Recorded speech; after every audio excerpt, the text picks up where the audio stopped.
Bonjour, je suis Olivier Fréchard, photographe sur Strasbourg, et aujourd'hui nous allons parler de macrophotographie.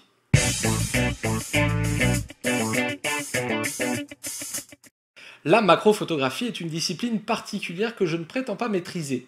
Pour autant, j'ai toujours rêvé de pouvoir m'offrir un objectif macro, notamment pour les mariages, pour pouvoir faire par exemple des photos d'alliance ou des détails de robe, ou des petits objets, des boucles d'oreilles, des boutons de manchette, enfin voilà. Tous ces petits objets et accessoires qu'il est intéressant de photographier de près lors des mariages. Alors les marques de réflexe proposent leurs objectifs macro. À mon sens, le budget était un petit peu élevé pour des objectifs que je n'allais utiliser que quelques fois dans l'année. Je me suis donc tourné vers Tamron, qui propose dans sa gamme deux objectifs macro, en tout cas pour les pleins formats, une ancienne version qui date de quelques années, et cette version plus récente, qui propose notamment une stabilisation optique, un encombrement constant et un nouveau moteur autofocus. Donc on va tester tout ça. J'avais pour habitude, quand j'achetais un nouvel objectif, de le tester à pleine ouverture. Pour moi, ce qui est intéressant dans un objectif, c'est le rapport piqué-bokeh. Si le piqué est excellent, mais que le bokeh est vraiment très dur, très granuleux, ça ne m'intéresse pas. A contrario, s'il y a un bokeh magnifique mais que la photo est molle, ça ne m'intéresse pas non plus. Donc c'est vraiment voilà, un rapport lié qui m'intéresse. Donc c'est comme ça que j'ai voulu faire avec cette optique, et je me suis vite rendu compte que travailler à pleine ouverture avec un objectif macro, c'est extrêmement difficile. Comme vous le savez, la profondeur de champ dépend de la distance avec son sujet, et là comme on travaille avec de tout petits objets et vraiment très très près, la profondeur de champ est extrêmement courte.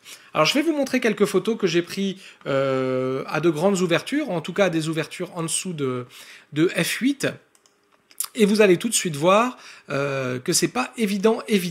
Voilà, alors on a cette première photo qui est une photo de trombone, donc tout le monde imagine bien la taille d'un trombone, et vous voyez déjà que l'ensemble de la tige n'est pas dans la profondeur de champ. On a f5.6, c'est pour vous dire un petit peu la taille de la profondeur de champ qui est extrêmement réduite. Donc comme là on vient tout juste de sortir des fêtes, j'ai eu l'occasion de tester cet objectif durant Noël et de prendre donc de belles photos de décoration. Là sur cette photo, ça nous permet de pouvoir évaluer le bokeh qui à mon sens est assez satisfaisant, et ainsi que le piqué de l'objectif. Alors là on est à f3.5. Vous le voyez, on va très vite dans le bokeh, la profondeur de champ est très courte, et ce que je regrette, c'est que du coup elle est tellement courte que parfois l'ensemble du sujet n'est pas dedans. Là j'aurais aimé que l'ensemble de l'ampoule soit net, et on voit que voilà, j'ai fait le point vers ici visiblement, et que l'ampoule est déjà dans le bokeh. Mais pour autant, on peut constater par là aussi que l'objectif est très bon en termes de qualité, comme sur cette image par exemple, où là on peut voir vraiment le bokeh crémeux comme on l'aime, et l'endroit où la mise au point est faite, vraiment un sacré piqué. Une fois que je me suis rendu compte de ça, je me suis un peu documenté sur la macrophotographie, et j'ai appris qu'il est très rare qu'on fasse des photos macro en dessous de f8. Que la plupart du temps, on est à f8, f11 ou s16. Donc j'ai fait quelques essais à ces ouvertures-là, que je vais vous montrer à présent. Voilà, donc on a la pièce de 1 €. Alors là, ce qui est sympa, c'est que ça nous permet de voir le rapport de grossissement.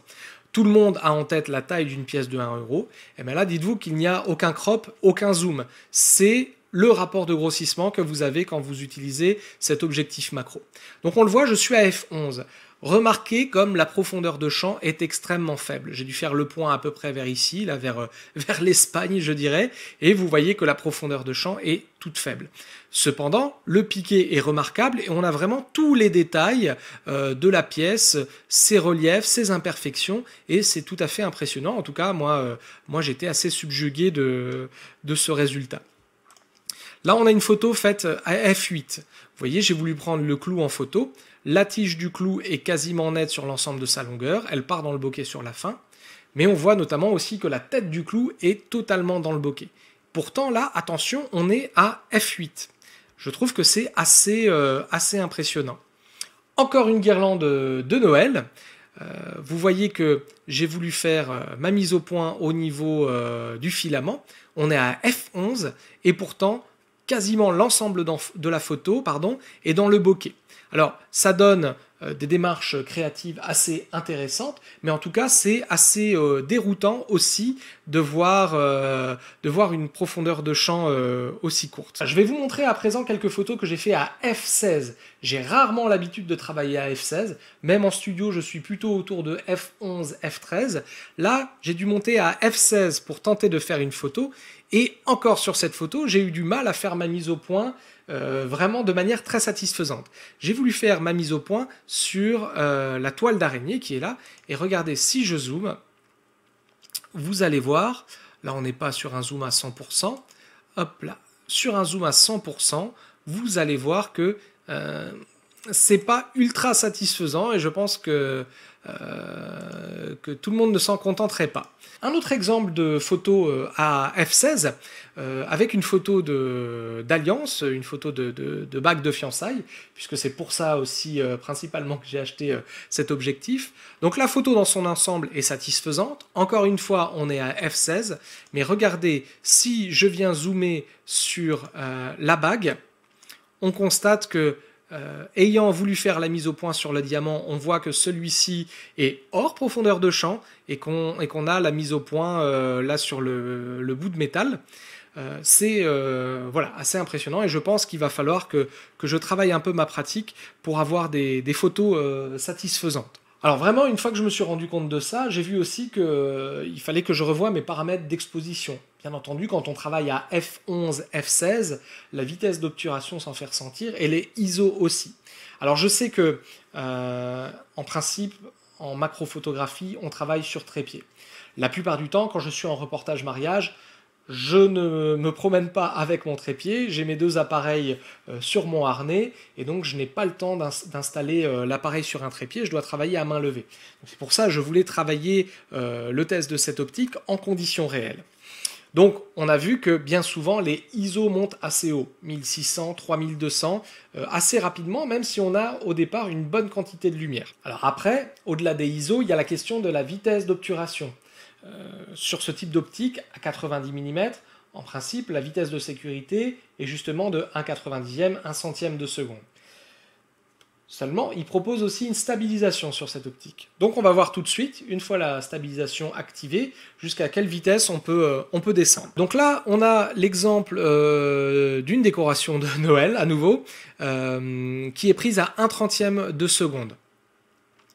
Donc, de prime abord, moi je n'y vois pas de flou de bouger, même si on vient zoomer à l'endroit de la mise au point.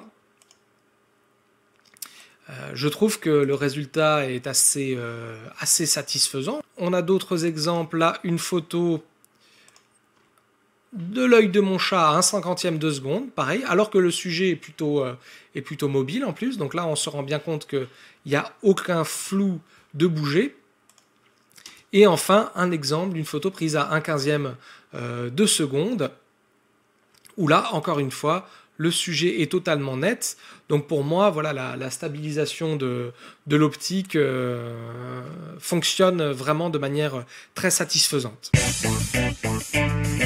Alors mon avis général, qui bien entendu est un avis subjectif, puisque je ne suis pas spécialisé dans le domaine de la photo macro, je dirais que cette optique, elle correspond tout à fait à mes attentes. C'est-à-dire je voulais une optique qui corresponde à mon budget, qui correspondent à mon niveau d'utilisation, mais quand même avec un rapport qualité-prix satisfaisant. Et là, je dois dire que pour l'instant, je ne suis pas déçu. Alors bien entendu, j'ai quelques problèmes pour faire ma mise au point, un autofocus qui patine un peu et qui me semble parfois un peu lent, donc pas dédié à la photo d'action. Mais d'après ce que j'ai lu parmi les optiques des grandes marques, qui sont 2 fois, 3 fois plus chères, il y a exactement les mêmes caractéristiques. Un objectif macro, c'est pas un objectif prévu pour faire des photos de sport, des photos d'action. Effectivement, ça peut convenir pour de la photo avec des sujets plutôt fixes. Voilà, je pense vraiment que cette optique, c'est une belle alternative pour les photographes qui, comme moi, veulent s'essayer à la macrophotographie sans investir des sommes folles.